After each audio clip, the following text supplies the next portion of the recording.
ఉదయకాలపు దేవుని ప్రత్యక్షత.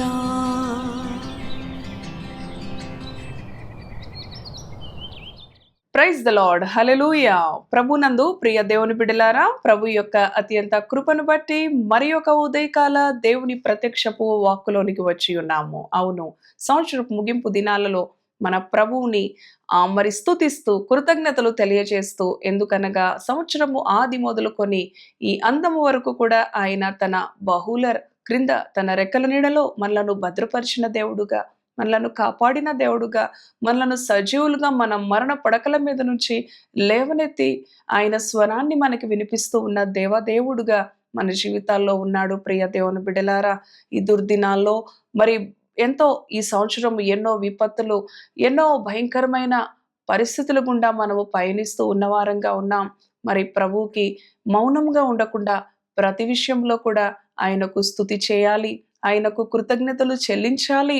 అవును, తద్వారా మన జీవితాలకు ఆశీర్వాదం కలుగుతూ ఉన్నది. రండి, పరిశుద్ధ గ్రంథాలను తెరిచి కొలస్సీ పత్రిక 4వ అధ్యాయము 6వ వచనమును ధ్యానం చేసుకుందాం. ప్రతి మనుషునికి ఎలాగు ప్రత్యుత్తరం ఇయ్యవలెనో అది మీరు తెలుసుకొనుటకై మీ సంభాషణ ఉప్పు వేసినట్టు ఎల్లప్పుడూ రుచిగలదిగాను కృపాసహితముగాను ఉండనీయుడి. హల్లెలూయా, దేవునికి స్తోత్రం.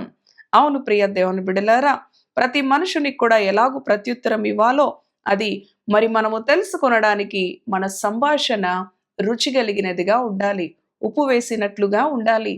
అవును, మనము వంటలు చేసేటప్పుడు, భోజనం చేసేటప్పుడు ఉప్పు లేకుండా ఆహారము తినగలమా? అయిష్టంగా తింటారు. అవును ప్రియ దేవుని బిడ్డలారా, మరి ఎన్ని రకాలు వేసినప్పటికీ, అన్ని ఇంగ్రీడియంట్స్ వేసి మరి దానిని సిద్ధపరిచినప్పటికీ కూడా ఉప్పు వేయకపోతే అది అంతా కూడా వ్యర్థమే. ప్రియ దేవుని బిడ్డ, అది మన నాలుకకు ఇష్టముగా అనిపించదు. అలానే మన జీవితంలో ఎంత మనము ప్రార్థించినప్పటికీ, ఎంత దేవుణ్ణి స్తుతించినప్పటికీ, ఎన్ని కీర్తనలు పాడి ఆయన్ని ఘనపరిచినప్పటికీ, ఎన్ని కానుకలు ఇచ్చినప్పటికీ, అవును ప్రియ దేవుని బిడ్డ, నీ యొక్క సంభాషణ రుచి కలిగినదిగా లేకపోతే, కృపాసహితముగా లేకపోతే అదంతా వ్యర్థమే. నీ ఉపవాసాలు వ్యర్థమే, ప్రభువుని స్తుతించిన అనుభవము వ్యర్థమే, ప్రభువుకి నీవిచ్చిన కానుకలు వ్యర్థమే. అవును ప్రియ దేవుని బిడ్డ, కనుక నీ యొక్క సంభాషణ కృపాసహితముగా ఉండాలి. కఠినమైన మాటలు, మరి పోకిరీ మాటలు, బూతు మాటలు, వ్యర్థమైన మాటలు, అపవిత్రమైన మాటలు, సరసయోక్తులు మన నోట రాకూడదు అని దేవుని వాక్యము తెలియజేస్తా ఉన్నది. అవును ప్రియ దేవుని బిడ్డలారా, మన మాట ఉప్పు వేసినట్లుగా రుచి కలిగినదిగా ఉండాలి, కృపాసహితముగా ఉండాలి.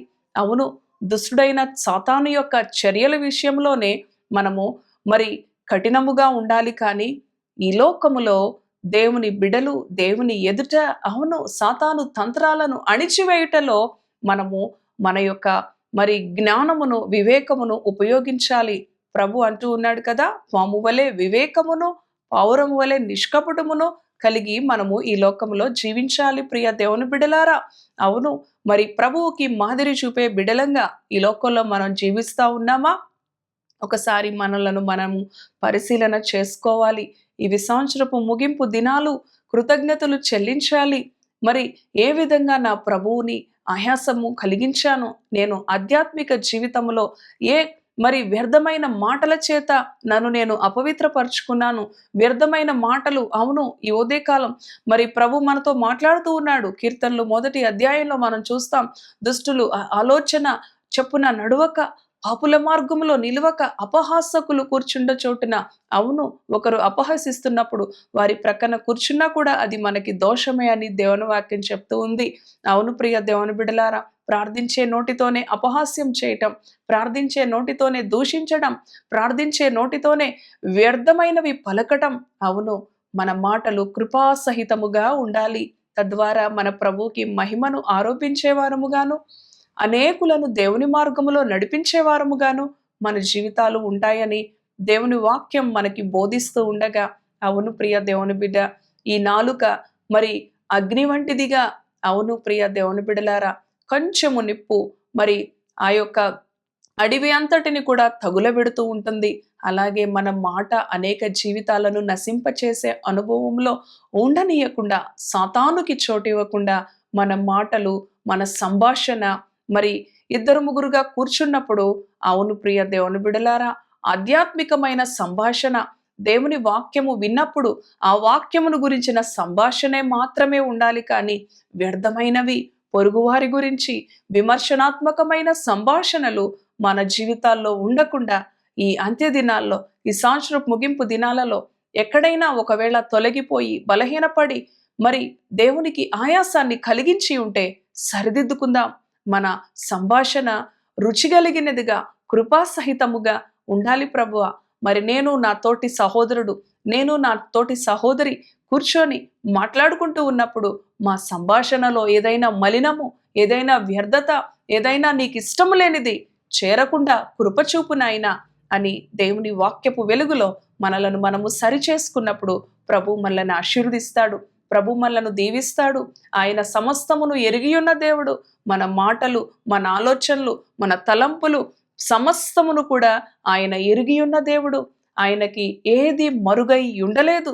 కనుక ఈ ఉదయకాలం దేవుని వాక్కు మనకు ప్రత్యక్షపరచబడి ఉండగా, సంవత్సరపు ముగింపు దినాలలో మనం పరిశుద్ధ జీవితాలను, మన ఆధ్యాత్మిక జీవితాలను ఎక్కడైనా బలహీనత ఒకవేళ మనకి కలిగినప్పటికీ ఆయన వాక్యపు వెలుగులో మరలా మనము సరిచేసుకొని నూతనీకరించబడి దేవుని యొక్క ఆశీర్వాదాన్ని పొందుకోవడానికి అర్హులంగా నిలబడదాము. మరి తలలు వంచండి. దయగలిగిన తండ్రి, కృపగలిగిన యేసయ్యా నీ కొందనాలు. అవునయ్యా, మా సంభాషణ ఉప్పు వేసినట్లుగా రుచిగలిగినదిగా ఉండాలి కానీ ప్రభువా, ఒకరి గురించిన విమర్శ, ఒకరి గురించిన విరోధమైన మాటలు, కఠిన మాటలు, శాపముతో కూడిన మాటలు, ఎంతో మంది శాపాలు పెడుతూ ఉంటారు.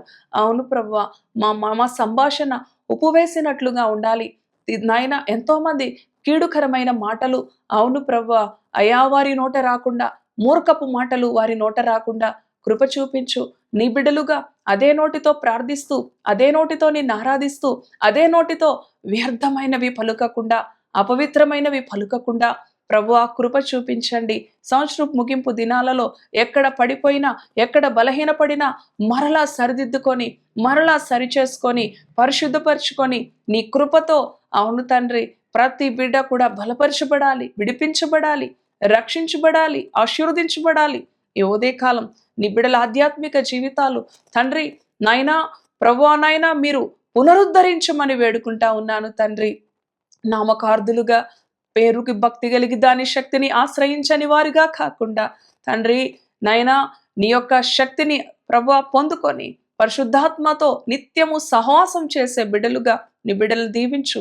ఈ ఉదయకాలం నీ బిడ్డలకున్న సమస్యలు, నీ బిడ్డలకున్న ప్రతి బలహీనత, ప్రతి కన్నీరు, ప్రతి దుఃఖము, భారభరితమైన అనుభవాల నుంచి నువ్వు విడిపించి, నువ్వు గొప్ప చేసే దేవుడో, ఆశీర్వదించే దేవుడో, ఏ ఒక్కరిని కూడా నీ విడిచిపెట్టే దేవుడో కాదు.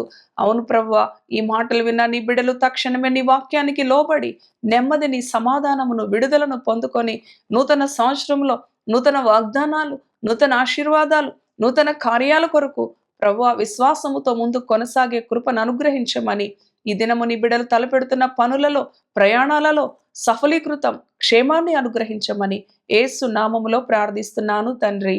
Amen, amen. Praise the lord. God bless you.